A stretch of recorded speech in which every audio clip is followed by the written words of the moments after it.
think Dr. Uter's gonna go second, so that's 2 weeks. I don't know when I lecture y'all, so just a time change, I'll post an announcement. All right, elimination, buckle up. You got 2 pretty heavy duty concepts on test 3, metabolism and elimination. Huh? So, metabolism's 4 hours, elimination's 3 hours, so 3-hour lecture you can expect around 12-ish questions. 4-hour lecture maybe around 16. So that's 28 questions on the test. So metabolism and elimination have a lot of overlap. So while you're studying for mine, try to link it to metabolism concepts, right? Especially stuff like DKA and whatnot. So I'll point out what's important for this class. All right. So today is going to be 1 hour. So what I do with elimination is I do an overview the first day. It's 1 hour. We go over the terminology, we go over the exemplars, and we go over urolithiasis, which is stones in the genitourinary tract. Do you want me to turn one of these lights off? Yes. Okay, thank you. Is that better? Mm-hmm. Okay. So we will stop today right past here, urolithiasis and kidney stones. The 2-hour lecture next, can't remember if it's Thursday or Friday, we're going to cover acute kidney injury, chronic kidney disease, end-stage kidney disease, and dialysis, all right? So I'll do an intro today. Urolithiasis are kidney stones, and there's really 3 types. Nephrolithiasis, and that's a stone that forms on the inside of the kidney pelvis, and I have some pictures later to show you. They're very big, they're very difficult to eliminate, so therefore they have to be broken up in order for the patient to pass them. God bless you. Ureterolithiasis. These are stones in the ureter. This is what brings your patient to the hospital. Doubled over in pain, pain worse than childbirth. Oh my God, I'm gonna die kind of pain. Has anybody had a kidney stone? Is that true? Yes. Wow. I blacked out on my phone. You blacked out? Oh my God. Wow. You were driving? Yeah, I took the wrong exit. Like, I was going home to go to the hospital, and I went to dinner instead of Marco, and it just, Oh my gosh. I didn't remember. It's frightening. It was so Scary. bad. Did you have to go into the hospital and get a stent placement? Yeah. All right, 3 so, times. what's that? 3 times. 3 times? Wow. So, what's the big thing you have to take care of with this patient? Pain, all right? What are you going to use for pain? Dilaudid. Hydromorphone. Bring out the big guns. 1 to 2 milligrams every 1 to 2 to 3 hours. Dilaudid is a great drug. When I fell in the OR, I fell into the door and broke my wrist and my distal radius, and it was all contorted. So they wheeled me down to the ER, and the orthopedic doctors, 2 females, man, they were rocking it. They said, we gotta set the bone. I'm like, okay, and I'm just like still in shock. So they gave me some Dilaudid, and I felt the weight come on my chest. And a lot of people say they're allergic to opioids because of that, the weight, the heaviness on the chest. I thought it was incredibly comforting. And so then the doctors, they grab my arm, they do, and then it was set. And so they put a plaster on it. I didn't feel a thing. It was great. It didn't last too long. That's why you have to up the frequency. But Dilaudid will kill the pain in a patient with ureterolithiasis. Think of a noodle with a hole in the middle, tiny, and a stone looks like a sandburr scraping the insides of that ureter as it migrates down. That's what elicits the pain. All right, so what else are you gonna do? Give them pain, what else are you gonna do? fluids, why are you giving them fluids? You're trying to mobilize the stone. Fluids help with that. Ambulation, warm, hot compresses, that's your nursing care, all right? We'll go over that some more in depth. Then urolithiasis, that's when you have a stone in the bladder. Usually it's probably about the size of a golf ball, which is kind of big for a bladder stone. They may have to break it up with a laser or go in and make a small incision and pull it out. So imagine that large stone knocking around the inside of the bladder. What do you think you're going to see on presentation? Blood. Hematuria, right? Hematuria in urine is never normal. Hematuria in urine is never normal. Never. You have to find out what's causing it. My father had blood in his urine, so he went to the doctor, and the doctor said, okay, well, we have to do a cystoscope. So they took a chest x-ray as his pre-op. He was in his 80s by this time. And when they took the chest x-ray, they discovered he had lung cancer. So the cancer had metastasized to the bladder, and all he had was hematuria. You know, that was the only symptom. He was losing a little weight, but yeah, and so hematuria could indicate metastasis, stones, whatever. So then today we'll stop here, but I'm gonna cover this a little bit. When you're studying for elimination, please make sure to distinguish between acute kidney injury and chronic kidney disease. They have a little bit of a similar trajectory, but a patient with acute kidney injury will recover. The kidneys will improve. They'll go back to normal. Chronic kidney disease is a slow progressive decline in kidney function with the end result of either the patient going on hemodialysis or having a transplant, okay? There are some similarities in the oliguric phase of acute kidney injury. That kind of goes similar with chronic kidney disease, but then they branch off. So if you're able to distinguish between the two, bless you, you should be able to do well on the test, all right? End-stage kidney disease, end of the line, you see your GFR is gone below 15, below 10. This is the time that the conversation needs to happen. Patient goes on dialysis, okay?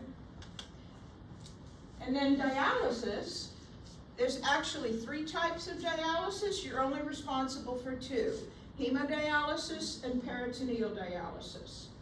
And on your SLOs, and I checked the link, someone emailed me and said they couldn't open the link. I hope they were able to do it, I never heard back. There's 2 10-minute videos, you can watch them on your own. One on hemodialysis, and then another is like a step-by-step on peritoneal dialysis. The third kind of dialysis is chronic, continuous renal replacement therapy, CRRT. And that is not testable, but you will see this in ICU.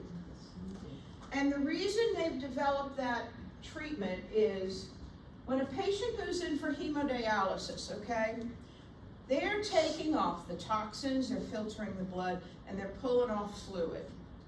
All right, so say a patient, they establish a dry weight on a patient.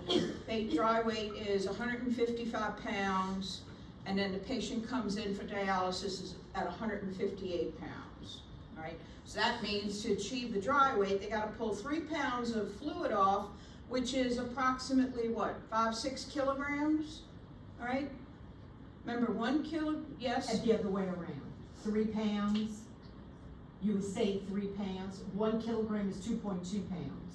All right, so 3 kilograms they want to take off, sorry, dyslexic. They want to take off 3 kilograms, which is like 5 to 6 pounds. That's a lot of fluid to take off. What do you think, what body system do you think is most impacted by that? When you pull all that fluid off? The heart, the lungs. Perfusion, right? So if your patient goes into dialysis with a systolic of 180, and they pull off, what, 5-6 pounds of fluid, they may bottom out. So that's why you hold your antihypertensive pre-dialysis.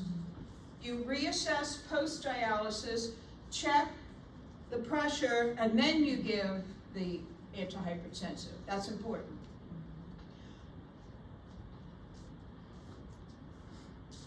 Kidney failure affects the body all over the place, everything. And next week when I talk about it, I'll show you the impact it has on different body systems, IC regulation, perfusion, respiratory, mobility, etc.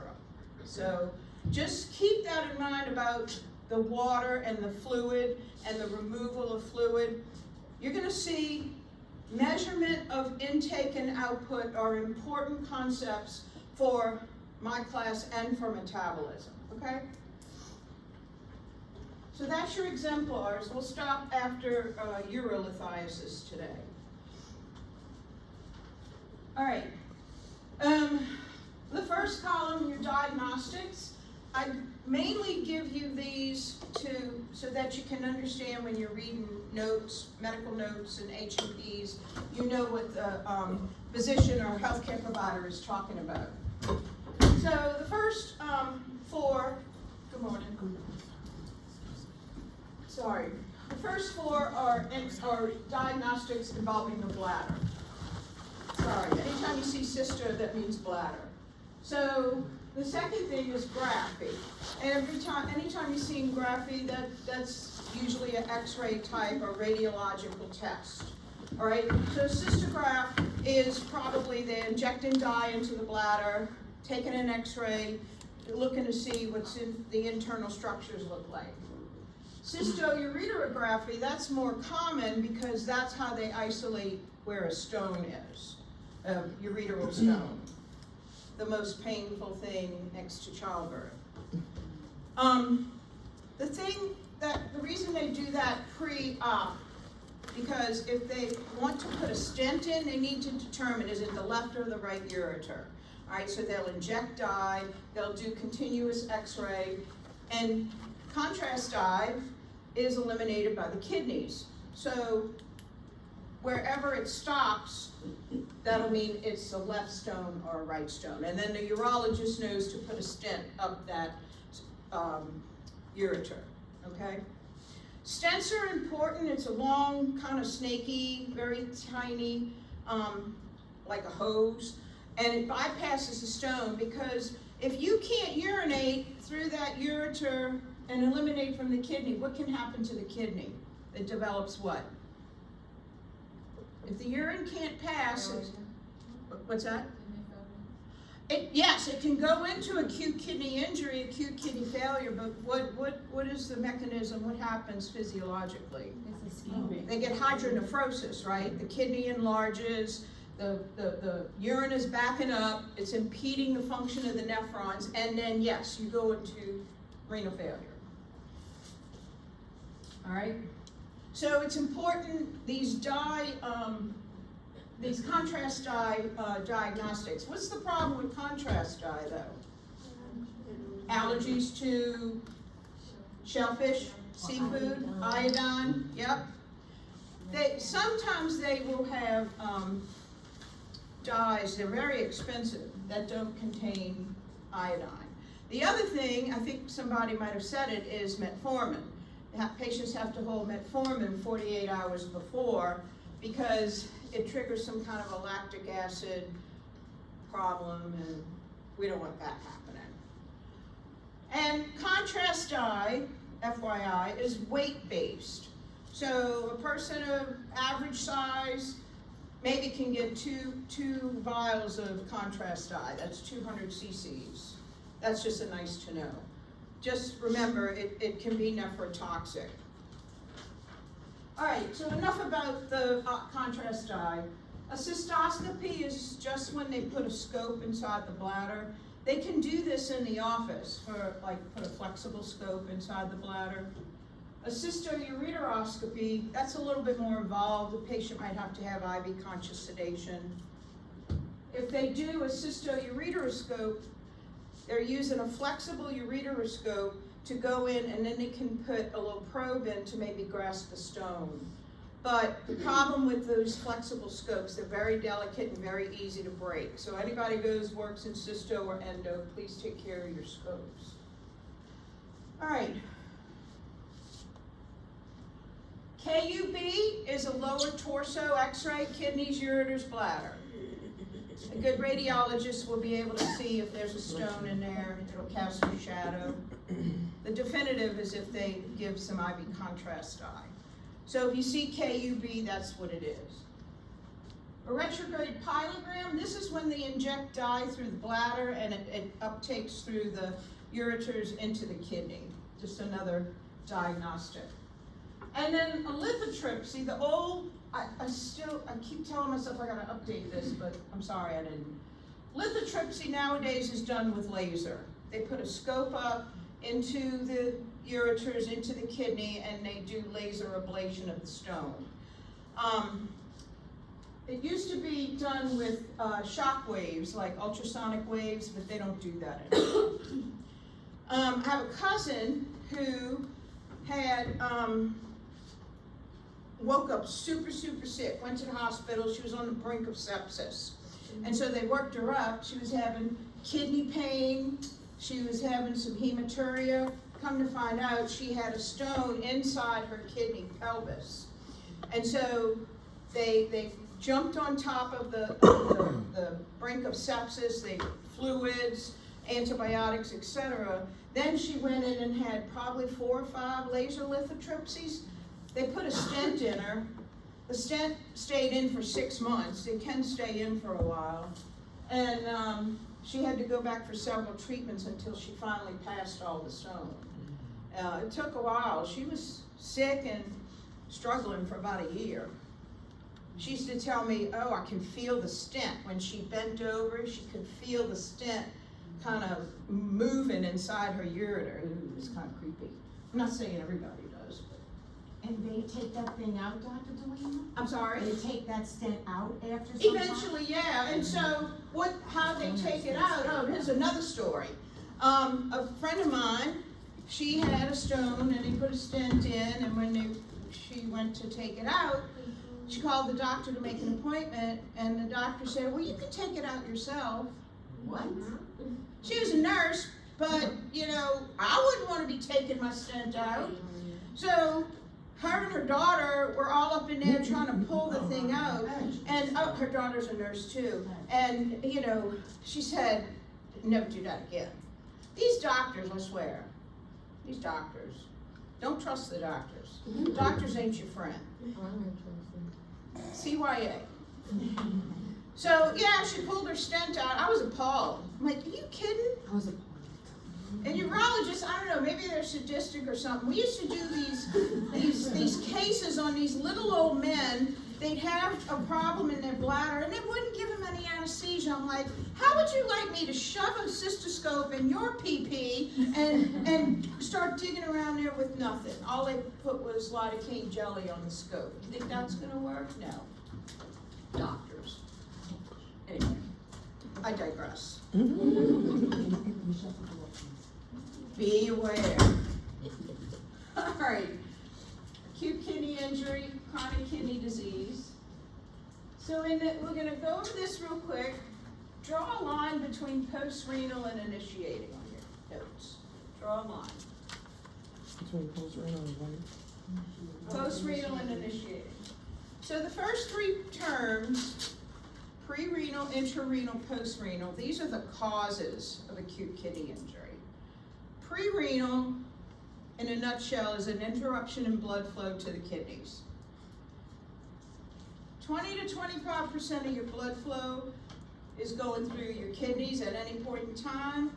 20 to 25% of your blood flow is going through your liver at any time. So half your blood flow is going through the filtration systems of your body, the kidneys and the liver. All right? So if you have an interruption in that blood flow, it could be trauma, it could be renal artery stenosis, it could be anything. That's going to cause the kidneys to shut down. Intrarenal is something that directly assaults the kidneys. And what I mean by that, medications, What's your big kahuna med? It's an antibiotic. Vancomycin. Vancomycin, it's a great drug. There aren't many other drugs that do what it does, but it's very toxic to the kidneys. Be careful with your patients getting vanc.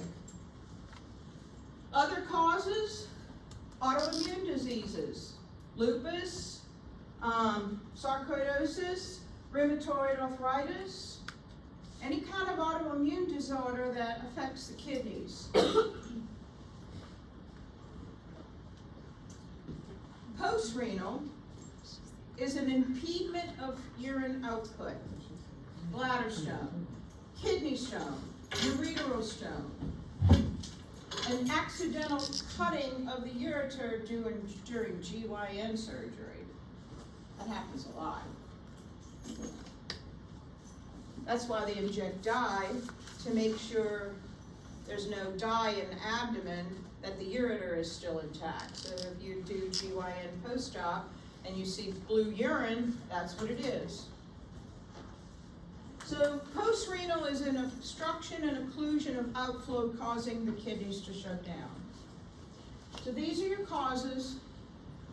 Your phases, there's 4 phases. Initiating, what's causing the kidneys to shut down? Is it vascular? Is it interstitial? Is it blockage? So then the kidneys check out. So what do you expect your GFR to do? It's going to drop. And what's your creatinine going to do? It's going to increase. All right, that opposite effect. And then all your electrolytes are going to go cuckoo. So then if the patient goes into the oliguric phase, the oliguric phase is the one that most mimics chronic kidney disease. You're going to see a parallel in the labs. They're going to have hyperkalemia. Other labs, I didn't look at my notes. I got to look at it again. Your GFR is going to drop. Your creatinine is going to elevate. BUN is okay. You can look at BUN, but BUN can also indicate problems with other organ systems. Creatinine is a better marker. Creatinine and GFR. And I posted on discussion board, you will not have to calculate the GFR because it's too complex of a calculation. It involves way too many different variables. That's why we have complete metabolic profiles. All right, so after the oliguric phase, the kidney, whatever's causing the kidney issue is resolving and the kidneys are coming back to life. Then they go into the diuretic phase.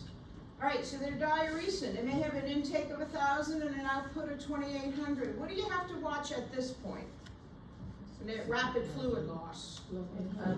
Perfusion again, all right? Watch your, you have to watch other things. You know, a good sign of diuresis is they're losing the crackles in the lungs, you know, the fluid's getting out. But you gotta watch your perfusion, your blood pressure, all right? So the blood pressure may drop. What's gonna happen with the heart rate? They're gonna get tachycardic, right? To compensate for the low blood pressure, all right? So they're not out of the woods yet. Measure the INO, fluid replacement. They're starting to diurese. The kidneys are coming back. You can start with fluids. And then recovery phase is at the end. Usually, AKI could be 2 to 3 to 5 days. It can last much longer, depending on if the patient's disabled or whatnot. Elderly, chronic diseases. All right, so that's acute kidney injury. Chronic kidney disease is the progressive decline. They start with azotemia. The BUN's out of whack, the creatinine's out of whack. What else you think is going to be elevated because they're not eliminating those nitrogenous wastes? Which one? Uric acid, maybe ammonium. All right. Other electrolytes are going to be, you know, that's not a wrong answer, but all of this nitrogenous waste builds up.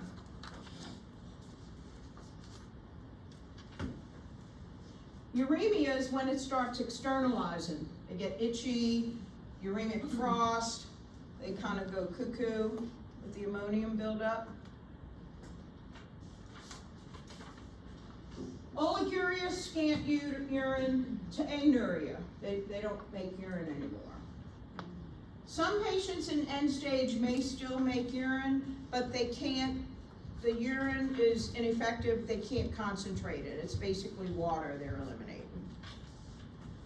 GFR, in normal adult, usually 80 to 100, it starts declining. Once it falls below 50, 40, the conversation needs to happen with the urologist and the patient about preparing for dialysis, okay?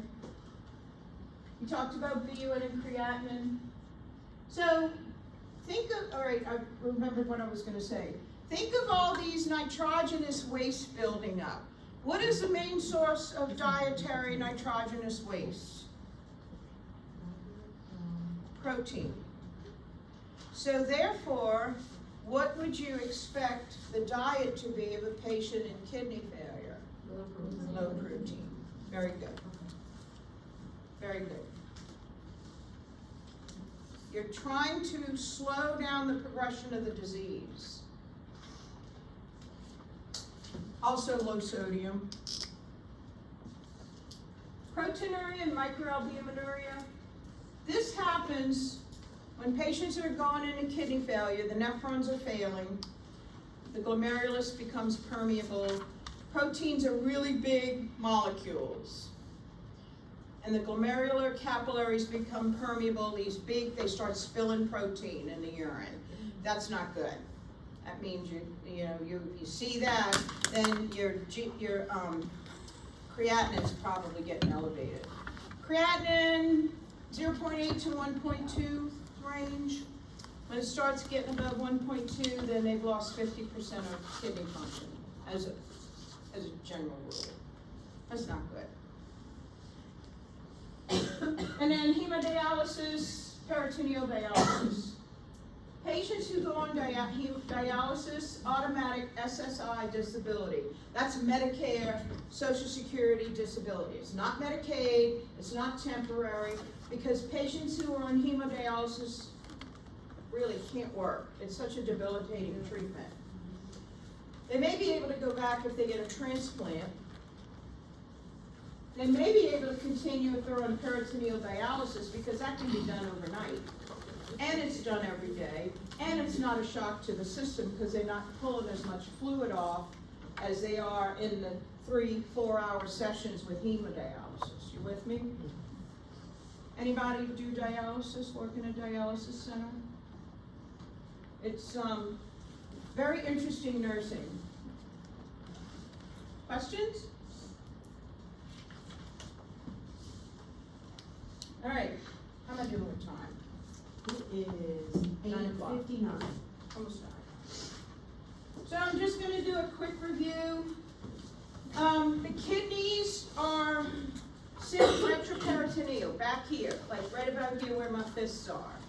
Retroperitoneal means in the back of the peritoneum, all right? So they're tucked underneath your ribs 11 and 12, the free-floating ribs, all right? So if you notice, there's an assessment technique.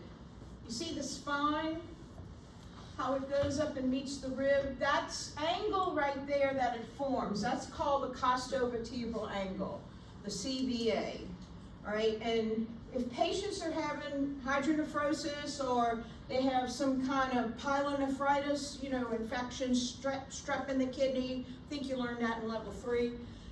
If you tap on this gently, this area right here, you'll elicit a pain response.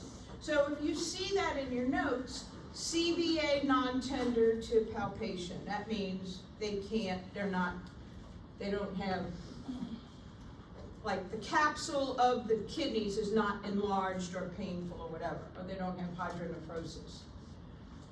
All right, so you got kidney, one on the right, one on the left. That's why it's so important to figure out which ureter is blocked if they have ureteral stone. Maybe 15 to 18 inches to the bladder. females, short urethra, susceptible to UTIs.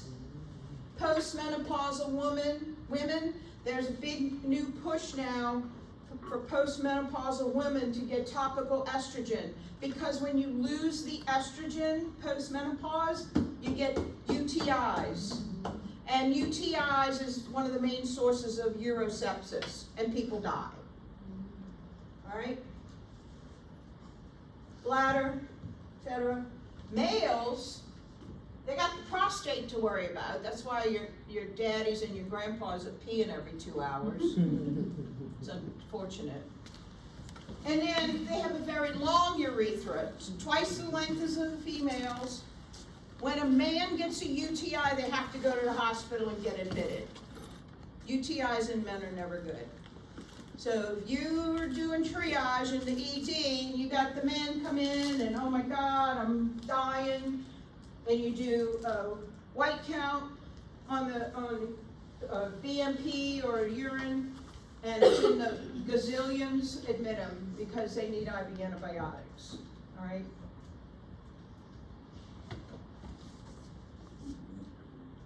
That's probably all that I just said was nice to know. I'm not testing on that. So this is a cross-section of the kidney. As I mentioned before, the nephrolithiasis, stones inside the kidney, they tend to kind of develop along all the lining of the inside of the kidney pelvis. All right, you can't eliminate something like that through a little bitty tiny ureter, so you have to go in and do a laser lithotripsy and break it up. And what's something that you might do as the nurse post-procedure for that? As they're urinating, they're eliminating, what? Maybe strain the urine to analyze what it is. Forcing fluids. You're gonna have hematuria. That's a normal finding post lithotripsy.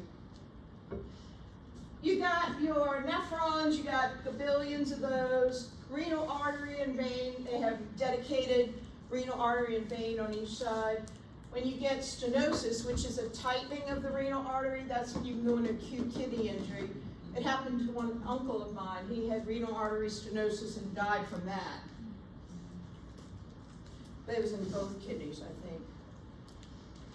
And here's your nephron. I'm sorry.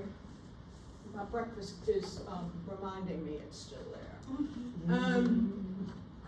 The arterioles, this here where the exchange takes place in a glomerulus, the capillaries, microscopic capillaries become leaky, and that's when you start seeing spilling proteins in the urine. What disease affects microcirculation? Diabetes. So patients with diabetes, they monitor kidney function because the diabetes can mess with all the vasculature. All right, and then, you know, this is the collecting ducts. It eliminates the toxins. This loop of Henle, this is where furosemide works, right here. It promotes the exchange. Furosemide is a kind of a hardcore drug. That's a last ditch thing because furosemide can wreak havoc on the kidneys.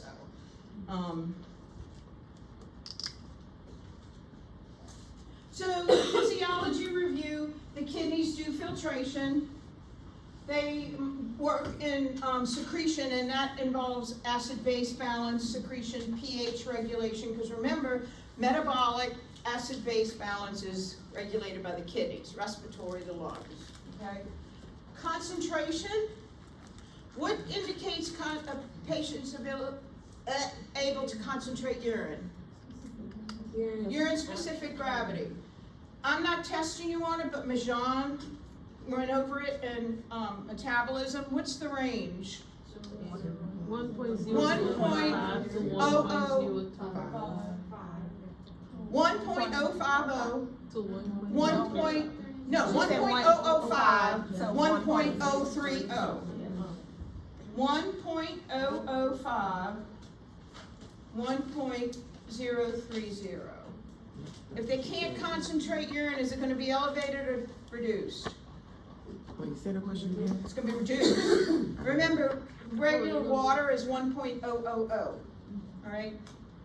And concentration is what you see.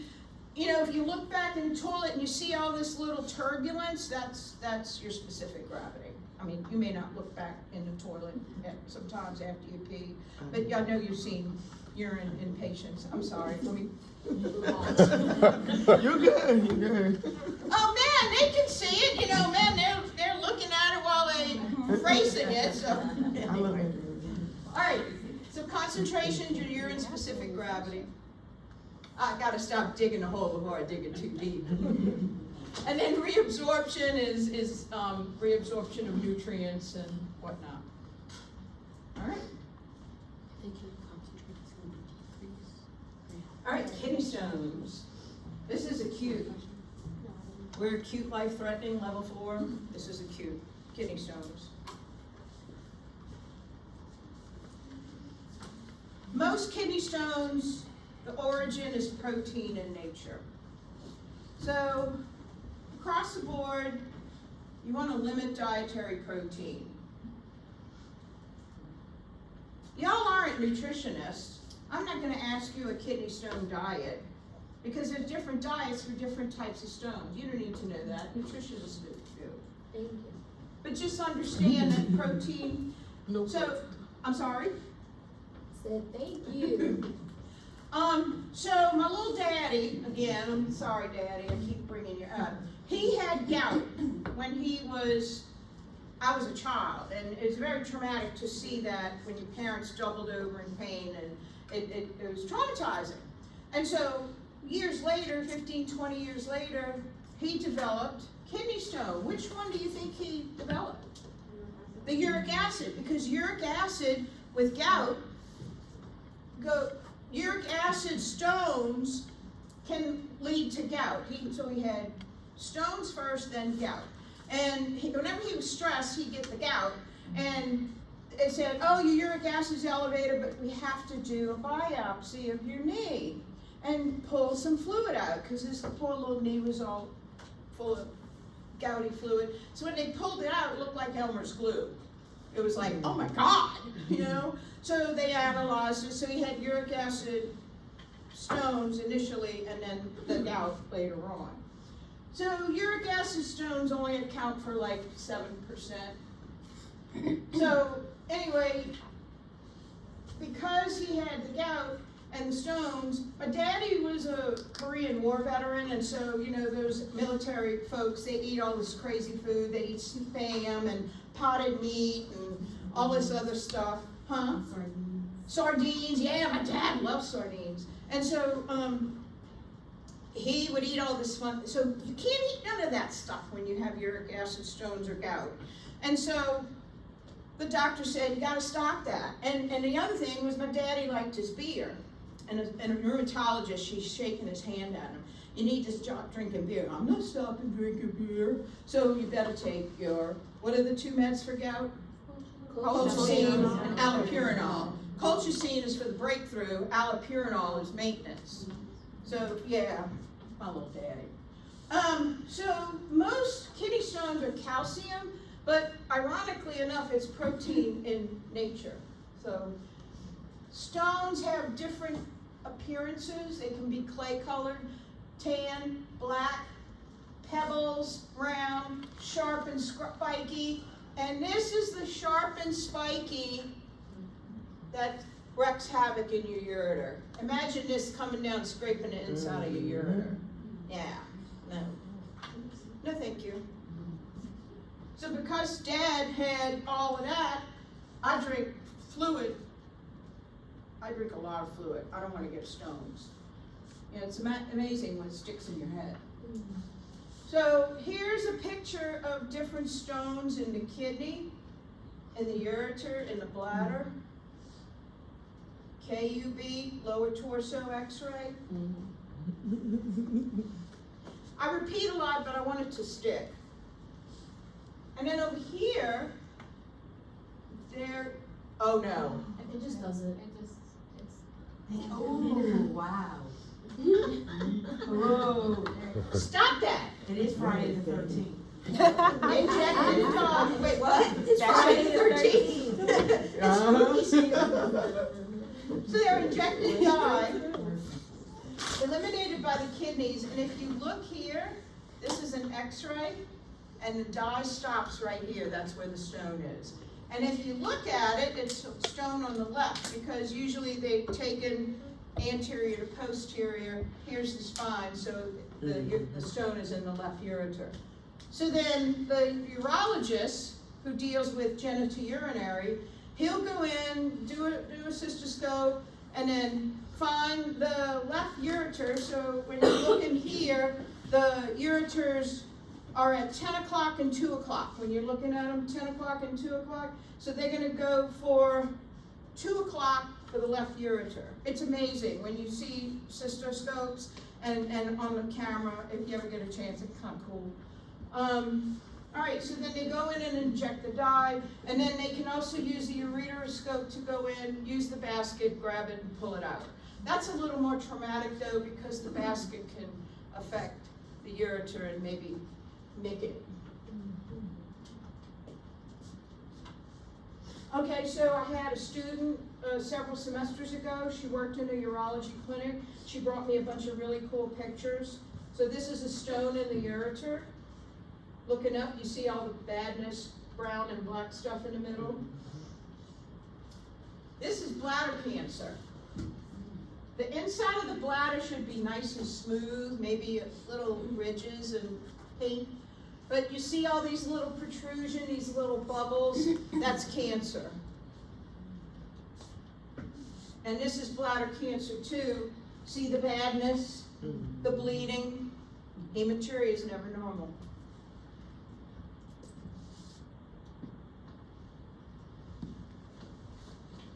So kidney stones, pain worse than death, hydromorphone, fever, they will have a fever, chills. The fever could also indicate infection happening. So what lab are you gonna check? Check your white count.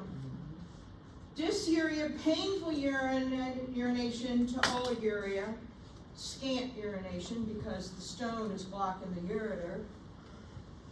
Hematuria, nausea and vomiting. Get the ondansetron or the promethazine out. They'll be sweaty. They may have the hydronephrosis. Hydronephrosis is a swollen kidney. Diagnostics, kidneys, ureters, bladder, CAT scan, ultrasound, urinalysis, vital signs, white count, CMP, 24-hour urine, diet history, family history. So your treatment, cystoscope, stent placement. Working in the OR, we get that all the time. Cysto stent placement. It's a little too involved to do in a clinic or in an ED, excuse me. So they'll put the scope in, put the stent up. The stent isn't put in place to bypass the stone so that that kidney on that side can continue to pass urine. Ureteroscopy, surgery, lithotripsy. Now it's laser lithotripsy. And your nursing management, I'd like you to focus on this. Scheduled pain relief, opioids, hydromorphone. NSAIDs are also helpful. Helps with the inflammation. NSAIDs are good. NSAIDs are not meant to be taken daily for the rest of your life.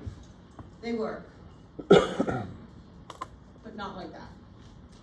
Antiemetics, increased fluids. All right, so you're gonna give probably 5 to 6 liters in a 24-hour period. What do you expect? If they're getting 6 liters in a 24-hour period, what's the flow rate gonna be?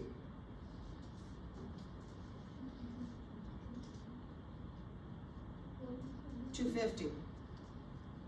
$250 of a liter is a 4-hour bag. 4 times 6 is 24. Once you get more adept at calculating these, then you can plan your interventions, right? Lots of fluid, flush it out.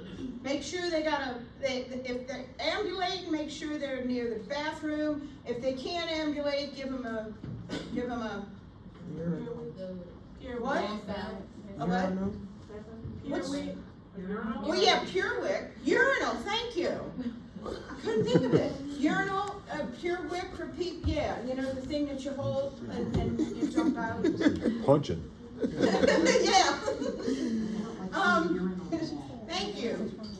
Purewick, yeah, Purewick. What's the man, have y'all seen the male? What's the male thing look like? Is it like a condom cap? Yeah. Yeah, it's like a bag. It's a bag. It's a bag. They tape it to their, like, suprapubic area, To the- and then tape it to their testicles too. Okay, and you, okay, and so it's not like a condom catheter, because those things No, were it's bad. totally a bag. Because they would peel down and pull the hair, and oh my God, that looks painful. It's so crazy. So we haven't seen a male yet. Okay. So yeah, lots of fluids. Strain the urine if you're not sure what kind of stuff we're working with. But I can tell you, they almost never strain the urine. You know, they just know restrict protein. Warm, moist packs. I can't tell you how that's helpful on the colicky area, and the bladder area, because the bladder may start spasming. You know, warm, moist packs. You want to promote stone elimination. Get them up out the bed if they can walk and ambulate them. That helps mobilize stones. Prevent and treat infection, and then discharge dietary teaching.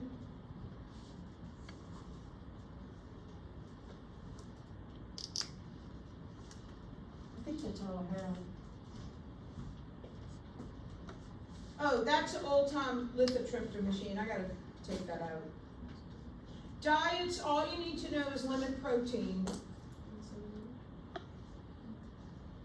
You don't need to know the types of foods. I will say this, for those of you who work with HIV, AIDS community, struvite stones are common in that population because of the antiretrovirals can trigger struvite stones. Okay. When we were Zooming, I miss Zooming. That was a little funny. Y'all miss Zoom? I kind of like being in class, but I want to Zoom every other week. How's that sound? We'll Zoom every other week. All right, that's all I got. Yes, ma'am.